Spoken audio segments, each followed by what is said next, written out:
A band can be as good as you like, but I think in a stadium situation, the only way you're going to really reach out to the audience is to have a really special frontman.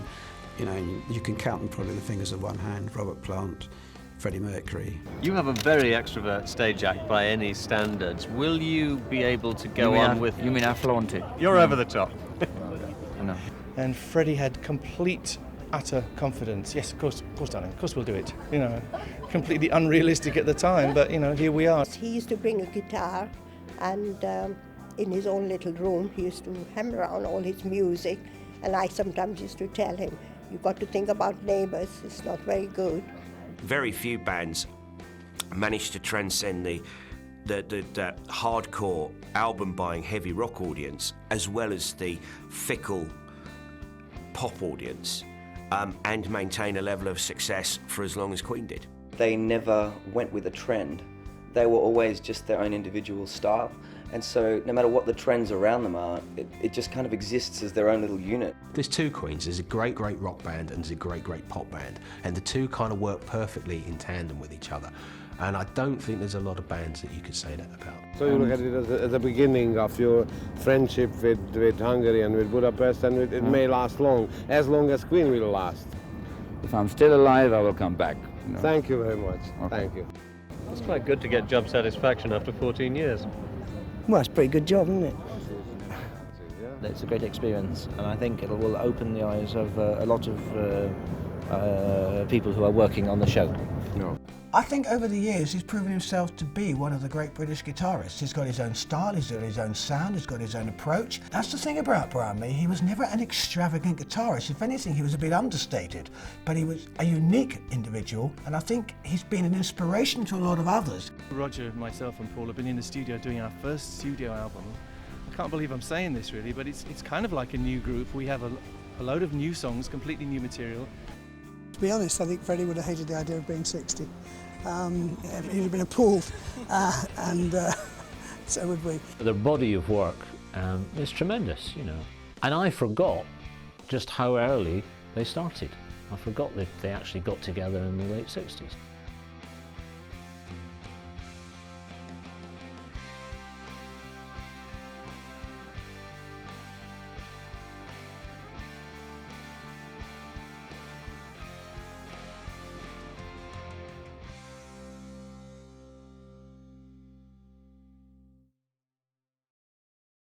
You could look at Queen as being four kind of typical rock fans from the late 60s.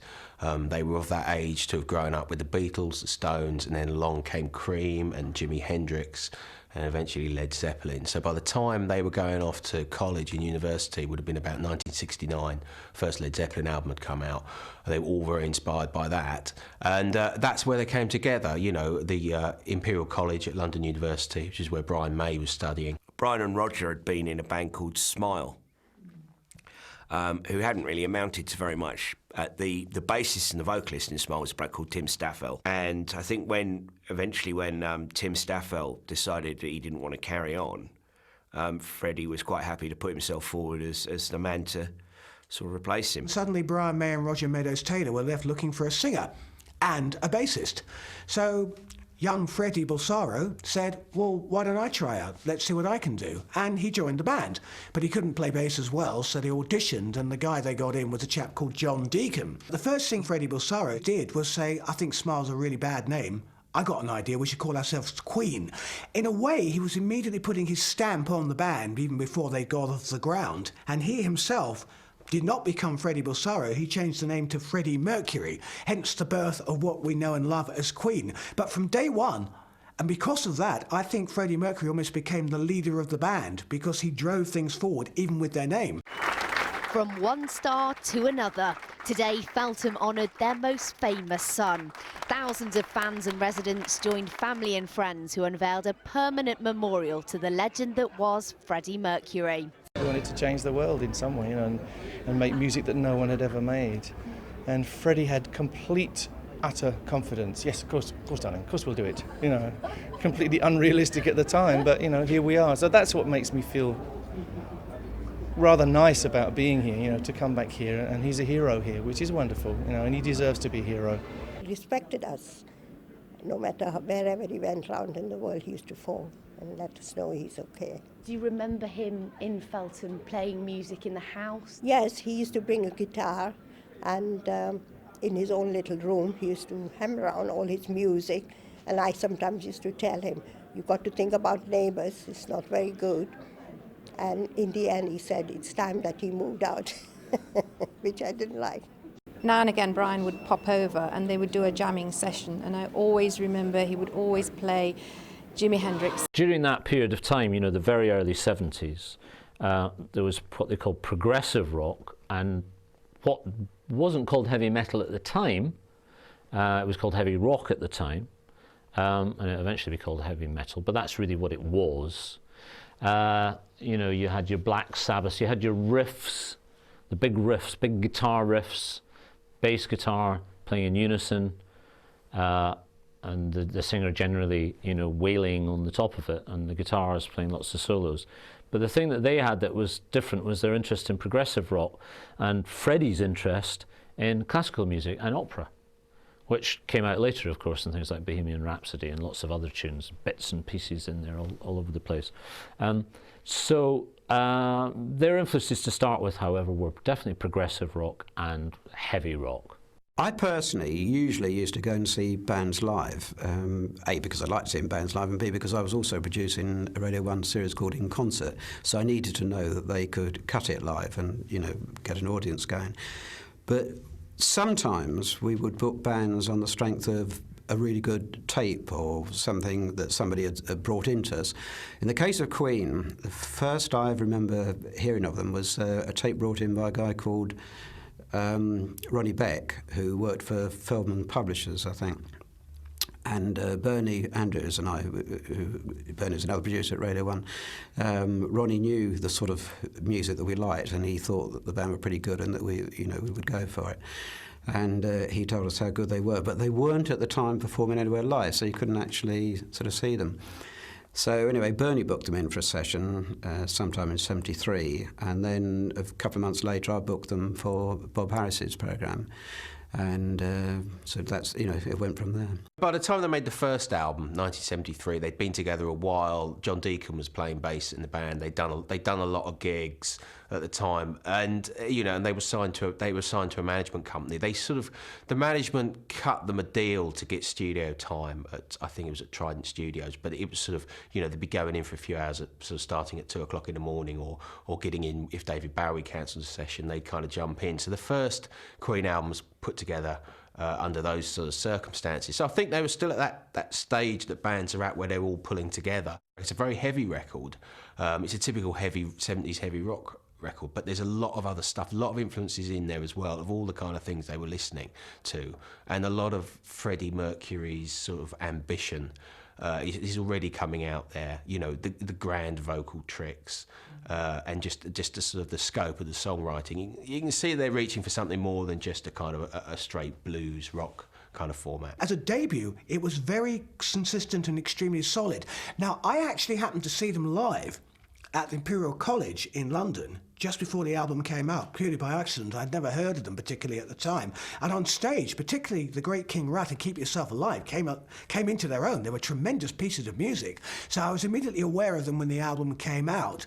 And to be honest, because they had such a vibrancy live, on record they didn't quite seem to capture that. But the songs that really survived, I suppose, The Great King Rat and Keep Yourself Alive were the two that really survived through a long period of time and years and became big fan favourites, and deservedly so. But I think from the start, the hallmarks of Queen were Brian May's guitar and Freddie Mercury's vocals, and a certain flamboyance. Even on record, they had that flamboyance. Although they hadn't done much performing live, and I certainly hadn't seen them live, it was pretty obvious that they'd spent a lot of time rehearsing, because when they came into the studio, they were pretty much ready, for they knew what they wanted to do, pretty much how to do it. So here we were doing stereo broadcasts. And Queen, especially with the sort of stuff that Brian plays, were absolutely the ideal band to use stereo effects on.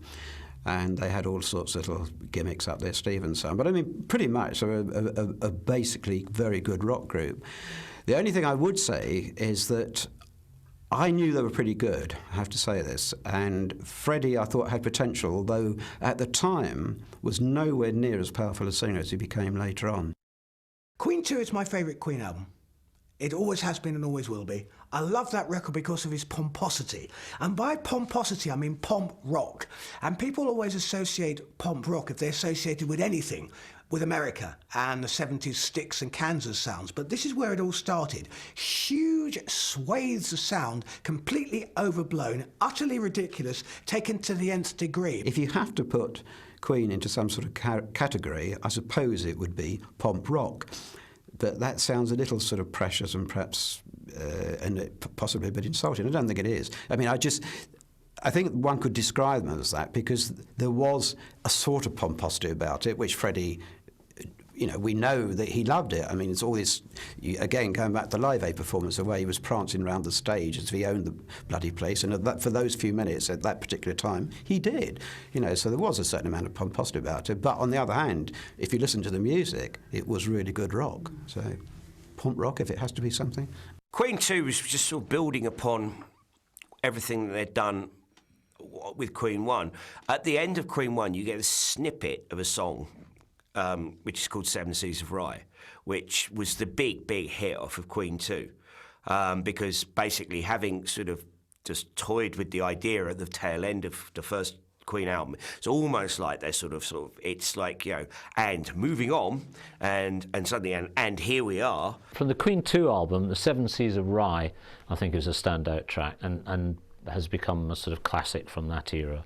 And that is very typical of a Queen composition, and it's still the style of composition is still there even to this day, you know, or in their last album that they made. This is Queen 2, their second album, and inside it is a little letter which Freddie had written. It says, "Dear Jeff, thanks again for those lovely sessions you did for us. Hope you like our new one, Queen 2. Hope to see you soon. Love, Freddie Mercury," and the other guys have all signed it as well. And I'm quite pleased I've got that. Queen 2, it's definitely a move on from Queen 1. I mean, the cover, the Mick Rock photo of the four of them, which they revived for Bohemian Rhapsody, that's a very kind of, you know, it's a very iconic image. It immediately sort of, the album sounds like it looks, you know, quite pompous, quite overblown, taking itself very, very seriously. But there's also a streak of camp humour running through it. So you're starting to get that in there as well. I think the interesting thing about it is that it's also, you realise that unlike most bands who have one or two songwriters, all four of them were writing songs. You know, Roger Taylor, even the drummer, you know, in the case of Queen, Roger Taylor's role has always been far more than just the drummer. So he gets a crack at it. He's singing one of the tracks on there and he's writing stuff on it. Most of it sounds a bit like Led Zeppelin, but the grand stuff is very much attributable to Freddie Mercury and Brian May. There was a complexity about their sound which was evident on the first album and very much on the second album as well. So much so that some people had thought that they used synthesizers. And in fact, John Peel once made a comment about that. Oh, he hadn't. I can't remember the exact quote from John, but it was something along the lines of, "I don't normally like the sound of synthesizers." Of course, we're talking about analog synthesizers in those days, but if they're going to be used, this is a good way to use them. And I think on the next album, possibly on Queen 2, I can't remember, but it's certainly there somewhere, they actually say, and there were no synthesizers used, because actually all of that was Brian May overlaying his various guitar bits and pieces, you know.